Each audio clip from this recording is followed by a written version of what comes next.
Olá pessoal, esse é mais um vídeo do nosso canal Parasito Ambiental. E aqui quem fala é o professor Diego Leal, da Universidade Federal do Paraná. E hoje eu separei para conversar com vocês um ponto que eu acho bem interessante, que é a presença de parasitos em praias do Brasil. Será que realmente há parasitos em nossas praias? Sim, já adianto que sim. E mais interessante que isso, eu separei uma análise de agências de vigilância sanitária e também de órgãos ambientais internacionais. Então, essa preocupação existe. Os turistas que saem dos países da Europa, dos Estados Unidos, Canadá e da Austrália, de modo geral, eles são orientados muitas vezes com quais doenças e quais os procedimentos que eles devem adotar para evitar infecções quando eles vão, por exemplo, para países da África, da Ásia, do Sudeste Asiático e também da América Latina e do Brasil. Então, esse campo de atuação é bem interessante e está dentro de uma sub-área que também pode se linkar aí à parasitologia ambiental, chamada de medicina do viajante. Então, será que realmente precisamos nos preocupar com isso? O Brasil sediou há alguns anos as Olimpíadas, no Rio de Janeiro, e a Copa do Mundo em vários estados do país, né? E aí, estas agências fizeram um documento e publicaram estas informações acerca dos riscos prévios, né? A Olimpíada de 2014, esses eventos, 2014 e 2016, quais seriam os riscos para viajantes internacionais que teriam como destino o Brasil? E entre todas as infecções adquiridas em um grande período de tempo, nestes viajantes que voltaram aos seus países de origem, a principal delas foi infecções parasitárias. Então, vou mostrar isso, a relevância, mas antes disso, uma breve contextualização da importância do turismo para o nosso país. Então, nós temos as áreas costeiras no Brasil, associada ao turismo, sem sombra de dúvida, é importante para a economia, para gerar emprego, renda, e o litoral brasileiro tem 8.500 quilômetros de costa, são mais de 2.000 praias. E vejam comigo, no período de 2004 a 2014, quase 60% dos turistas internacionais tinham como motivação para sua viagem a busca de sol e praias. Então, as águas costeiras brasileiras, elas também são um grande atrativo internacional porque elas são mais quentes, né?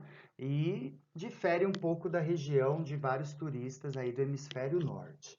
Então, nós temos 1,7 milhão de visitantes estrangeiros, pelo último dado aqui do Ministério do Turismo do Brasil, de 2019, que visitaram o país, mas também o turismo é um grande impulsionador aqui dentro do Brasil, né? 27 milhões de brasileiros ao ano buscam e viajam para diferentes áreas costeiras aí do país.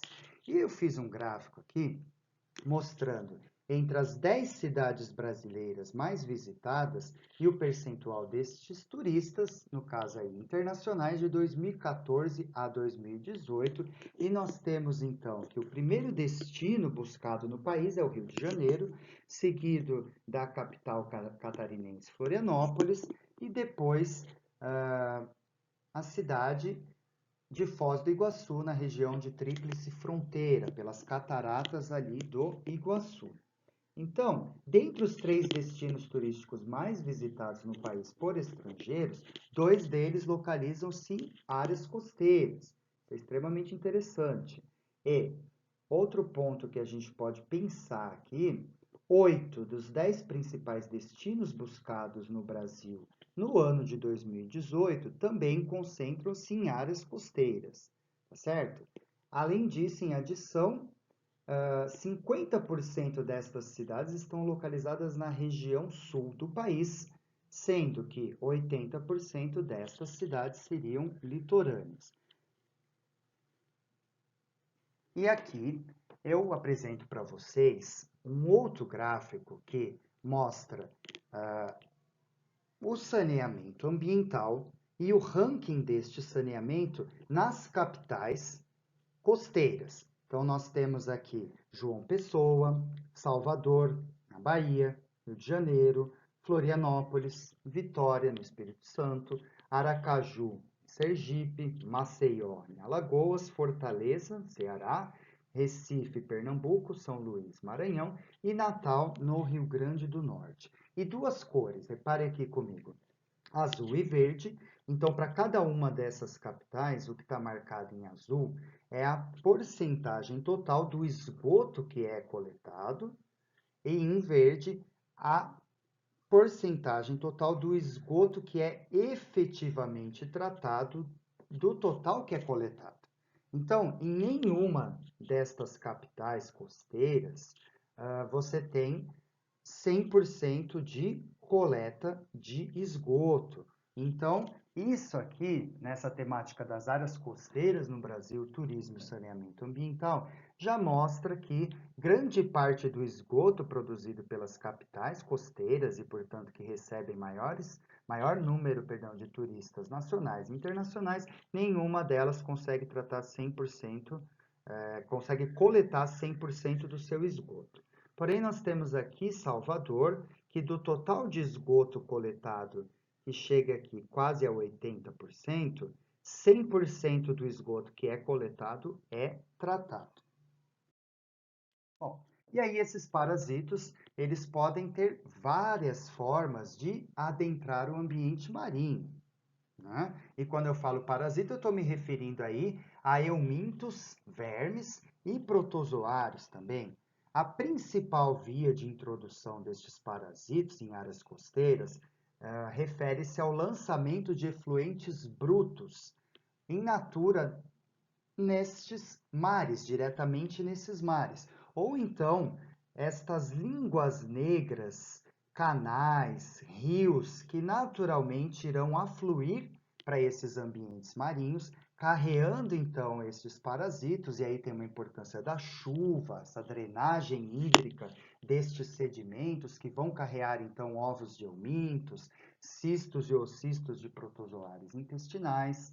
Aqui um importante fator de contaminação e introdução desses parasitas, a presença de animais domésticos, cães especialmente, a presença de animais silvestres, como as aves, e aqui nós temos um barco, então, também passando para representar o despejo de fezes que muitas vezes é liberado desses barcos em áreas costeiras.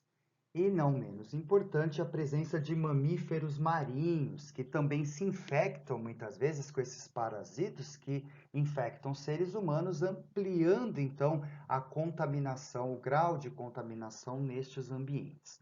Então, nós temos impactos antroponóticos de humanos, referenciado aqui pelo esgoto contaminando esses ambientes, e também a presença de animais com um risco importante da contaminação ambiental para parasitas. Então, a recreação em praias, ela pode sim representar um risco de aquisição de diferentes doenças para seres humanos, entre elas as doenças parasitárias devido ao saneamento e condições sanitárias deficientes, que nós sabemos que é uma máxima aqui no nosso país. Vou deixar depois na descrição do vídeo um outro vídeo em que a gente já falou sobre isso, das taxas de tratamento de esgoto aqui no Brasil e das implicações em parasitologia ambiental e em saúde pública, tá? Então, a saúde dos viajantes internacionais e também nacionais pode ser prejudicada quando eles frequentam praias impactadas por lixo, esgoto, disseminando uma ampla gama de patógenos, entre eles os parasitas especialmente. E aí, como eu já mencionei, nós temos os eumintos e os protozoários. Entre os eumintos, tem aqueles que vão entrar, né, vão conseguir infectar o seu hospedeiro pela via cutânea. E aí, estes eumintos a gente chama de eumintos de penetração ativa, cujas larvas tem o potencial, então, de penetrar ativamente na pele humana e provocar doenças. No caso aqui, uma muito comum seria a larva migrans cutânea. popularmente conhecida como bicho geográfico. E, na verdade, a gente pode considerar esta doença, essa infecção, com um impacto de contaminação por fezes de animais domésticos, tá certo?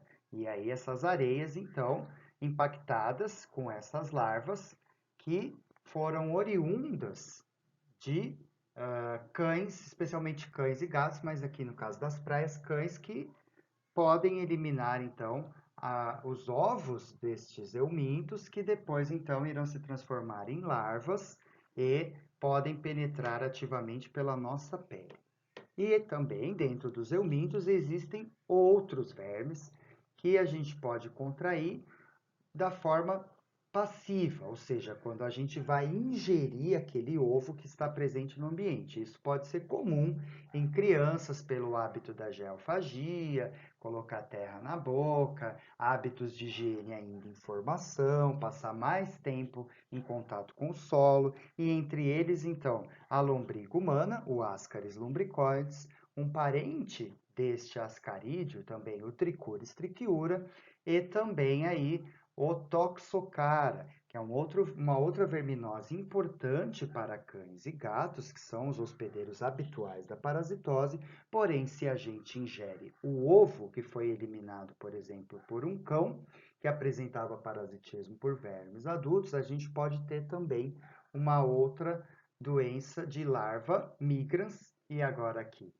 visceral ou ocular. Acometimento de vários órgãos, ou até mesmo um tropismo aí, muitas vezes para o olho. E aqui eu estou representando um ovo de um desses vermes, que foi isolado de uma dessas praias que o nosso grupo monitora, nas areias aqui, um ovo de Trichuris trichiura. São só os vermes que representam risco à nossa saúde? Não, os protozoários também. E aí, transmissão passiva, assim como a maioria dos eumintos, a ingestão destas formas parasitárias, ou cistos ou ocistos de diversos protozoários que podem aí estar presentes em áreas impactadas por contaminação fecal, que pode ser humana ou animal. Então, aqui como exemplo, Giardia duodenalis, onde já foi isoladas de águas marinhas e estuarinas, assim como diferentes espécies de criptosporídeo no litoral brasileiro. Vou mostrar esses dados agora na sequência. Então, a contaminação ambiental de praias no Brasil e no mundo por diferentes ovos de vermes, de eumintos, ela já foi sim reportada.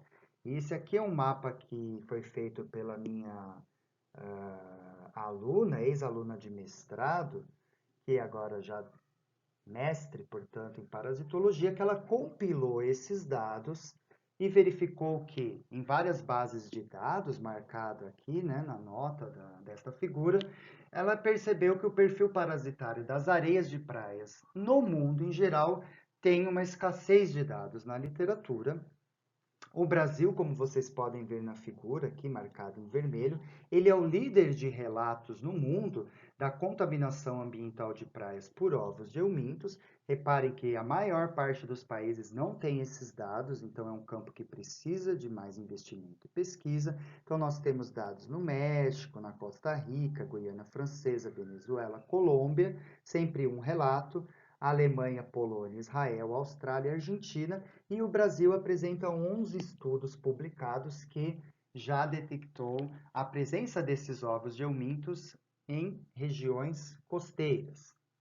As taxas de contaminação entre todos esses estudos variam de 0 a 83% de positividade em diferentes matrizes aí arenosas de áreas costeiras, e um problema que percebemos é que muitas vezes não se usa um método adequado para detectar esses parasitos em amostras ambientais, e o que é mais usado, talvez por custo, seriam métodos adaptados da rotina clínica. Então, aí tem uma lacuna em saúde também, da necessidade de padronização de métodos adequados para a detecção destes parasitas em amostras ambientais, que normalmente são complexas. Já falei disso também no primeiro vídeo aqui do canal, da aplicabilidade da parasitologia ambiental no contexto contemporâneo.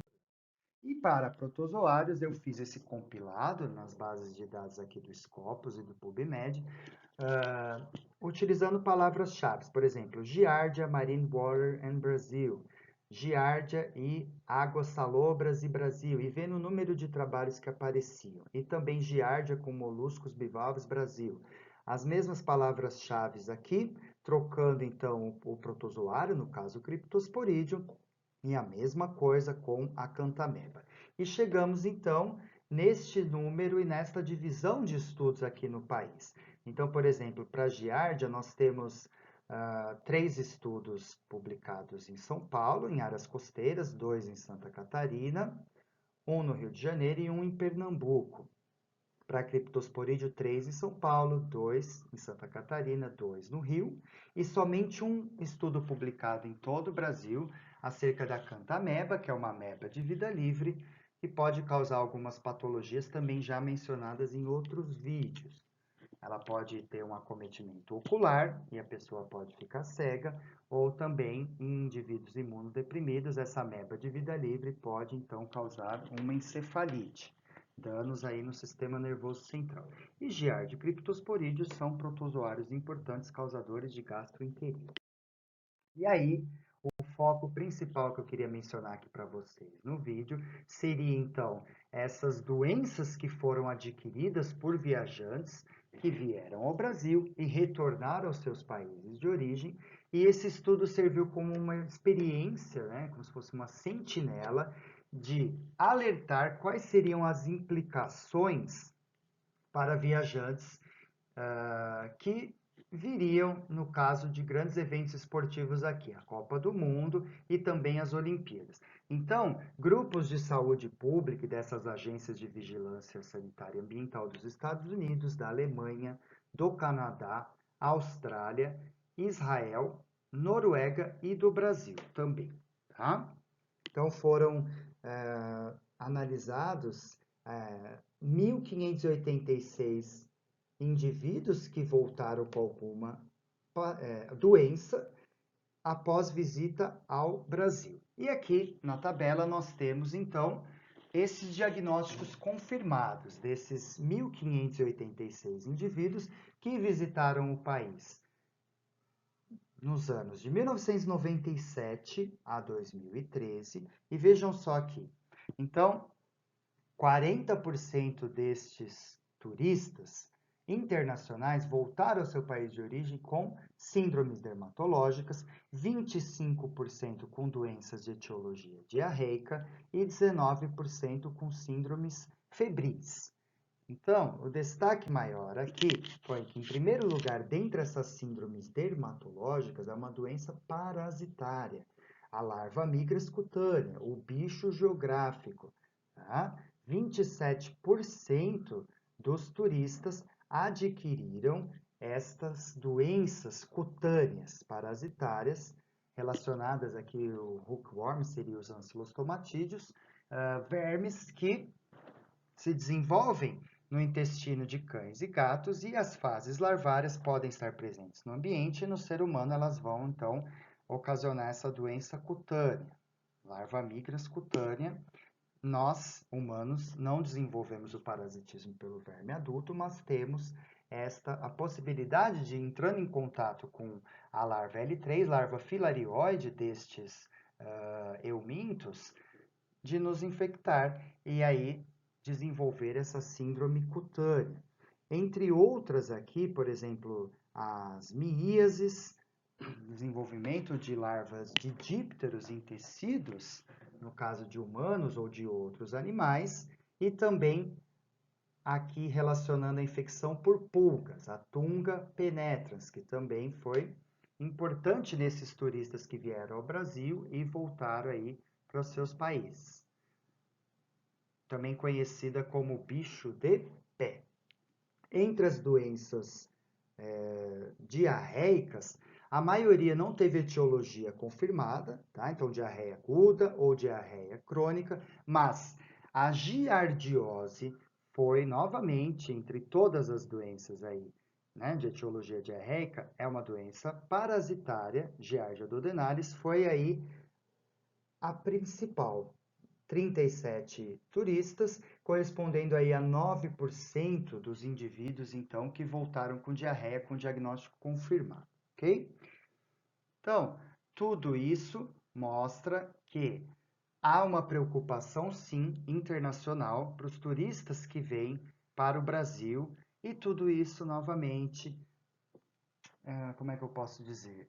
É uma imagem negativa para o Brasil. Demonstra que realmente não há ainda segurança para frequentar estas áreas, porque ainda falta investimento em saneamento ambiental, saneamento básico. E aí, pensando na gestão costeira brasileira, nós falamos também, vou deixar o link para o vídeo que fala sobre a balneabilidade. No Brasil, a qualidade das águas de recreação ela é definida pela resolução do CONAMA, do Conselho Nacional do Meio Ambiente, de 29 de novembro de 2000. Então, é uma resolução, é uma legislação que está há mais de 20 anos sem revisão e ela vai definir os critérios de balneabilidade em águas brasileiras, nacionais, e o que se usa para fazer a qualidade sanitária das águas é a pesquisa de indicadores bacteriológicos de contaminação fecal. Então, a pesquisa de Escherichia coli ou Enterococcus ou coliformes termotolerantes. Facilmente vocês encontram aqui essa resolução na internet. Mas não há ainda uma preconização que indique a pesquisa de parasitos em ambientes recreacionais, tá? Em águas balneáveis também. Nós temos um outro entrave aí, que essa legislação já chama a atenção da qualidade sanitária das areias, no artigo 8º, que recomenda a avaliação da qualidade parasitológica e microbiológica da areia de praias para futuras padronizações. E aí nós temos alguns decretos ou resoluções de algumas agências ambientais estaduais, então não tem relação federal, por exemplo, aqui no Paraná, como Instituto Água e Terra, onde a qualidade microbiológica da areia é emitida durante a alta temporada. Mas, em termos de resoluções ou leis estaduais, o Rio de Janeiro apresenta uma resolução própria, publicada em 2010, que faz a análise microbiológica e parasitológica das areias de praia, assim como o estado de São Paulo, que tem uma lei estadual, publicada em 2011, que também faz esse monitoramento microbiológico das areias. E, por fim, para finalizar, então, a nossa conversa, o ecossistema da praia ele é extremamente dinâmico, tem a influência das marés, tem a influência de contaminação ambiental, né, por animais ou por humanos. Então, tudo isso faz com que esse ecossistema seja extremamente dinâmico e complexo pelas trocas entre a parte da água do mar e da areia. E as políticas de gestão costeira, como eu já sinalizei, elas estão restritas à água do mar e pensando como alvo somente os indicadores microbiológicos, bacteriológicos. Então, há sim uma defasagem, há necessidade também de estipular essa concentração de indicadores para a areia, que na verdade é onde os banhistas passam a maior parte do tempo, não é mesmo? E também uma defasagem em termos de organismos patogênicos. Claro, há uma recomendação que seja feita a pesquisa de organismos patogênicos quando as praias são consideradas como sistematicamente impróprias, tá certo? Mas em termos de parasitos ainda não há. Então, uma lacuna em saúde pública, especialmente focando aqui na areia, ela pode ser um reservatório de patógenos e o que está na areia naturalmente vai correr para o mar. E a necessidade de propor novamente, assim como no vídeo passado, uma legislação e que sejam estimulados estudos de monitoramento não só da água do mar, mas desses rios que também correm para a água do mar e bem como da areia para a proteção da saúde pública.